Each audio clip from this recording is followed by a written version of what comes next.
श्री गोपाळ कृष्ण भगवान की जय. लीला नंबर 538चा उर्वरित भाग.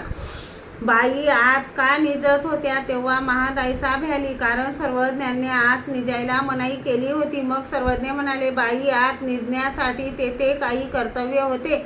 महादायसा म्हणाली, जी जी एके रात्री श्री प्रभूंना पोट दुखीची व्यथा श्री प्रभू दोन्ही श्रीकर दिव्याच्या ज्योतीकडे दाखवायचे आणि आपल्या पोटावर ठेवायचे. मग मी शेगडीत जाळ करी, त्यावर तळहात गरम करी श्री प्रभूंच्या उदरावर ठेवी. श्री प्रभू हाय म्हणून स्वीकारायचे. श्री प्रभूंना तहानेची प्रवृत्ती व्हायची, त्यावेळी मी पाणी द्यायची. उघडी श्रीमूर्ती झाली तर त्यांना पांघरून द्यायची. यावर सर्वज्ञ म्हणाले, सेविकासी अवधी नाही हे सांगून तेथे पोटदुखी कशी, असे म्हणून सर्वज्ञांनी थोडा वेळ चिंता स्वीकारली. सर्वज्ञ म्हणाले, तेथीचे सकळी तेथे चियाची प्रवृत्ती.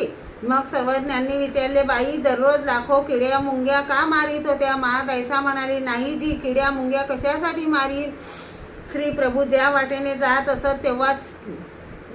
असत तेव्हा श्री प्रभूंच्या श्रीचरणी खडे गोटे रुतायचे, म्हणून मी गल्ली बोळ झाडत असे, सडा घालायची, रांगोळी भरायची. तेव्हा दादोस मध्येच म्हणायचे, वा श्री प्रभू काय येथून जायचे?